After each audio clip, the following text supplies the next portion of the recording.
भीषण अपघात, दोंडाईच्याहून लग्न उरकून सुरतला परतणाऱ्या कुटुंबाचा अपघात, 8 जण जखमी.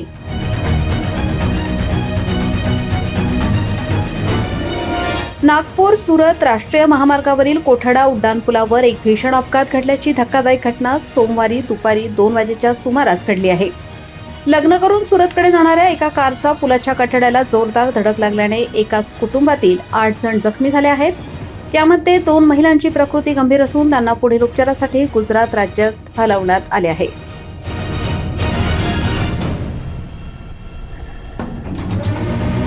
सुरत येथील गव्हाणे कुटुंब दोंडाईच्या येथे एका विवाह सोहळ्यासाठी गेले होते. लग्न आटपून घरी परतत असताना कोठडा उड्डाणपुलावर ही दुर्घटना घडली. मिळालेल्या माहितीनुसार कार चालवत असताना चालकाच्या शेजारी बसलेल्या आईला उन्हाचा त्रास होत होता. तो टाळण्यासाठी काचेवर ओढणी टाकत असताना चालकाचे कारवरील नियंत्रण सुटले आणि कार थेट पुलाच्या संरक्षक कठड्याला जाऊन धडकली. सुदैवाने कार खाली रेल्वे रुळावर कोसळली नाही.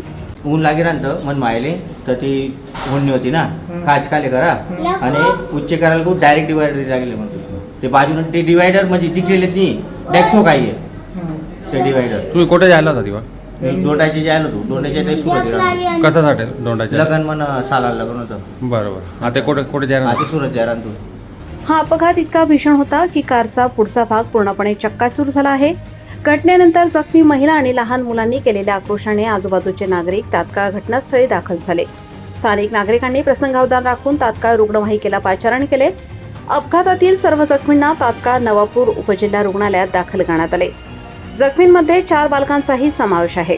गंभीर जखमी भारती प्रवीण गव्हाणे वय 30 वर्ष, सुमन लक्ष्मण गव्हाणे वय 55 वर्ष या दोघींना गंभीर दुखापत झाल्याने पुढील उपचारासाठी गुजरातमध्ये हलवण्यात आले आहे. इतर जखमींची प्रकृती स्थिर आहे.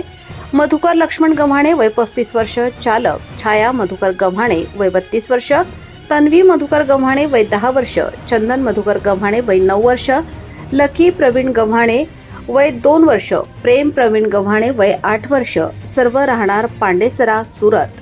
नवापूर उपजिल्हा रुग्णालयात प्राथमिक उपचार केल्यानंतर जखमी 6 जणांची प्रकृती सध्या स्थिर असल्याचे सांगण्यात येत आहे. या घटनेची नोंद घेण्यात आली असून नवापूर पोलीस अपघाताचा पुढील तपास करत आहेत. गाडी चालवताना लक्ष विचलित होईल असे कोणतेही कृत्य टाळा. एका सेकंदाचा निष्काळजीपणा मोठ्या संकटाला निमंत्रण देऊ शकतो. Bureau report, Navapur express news, Navapur.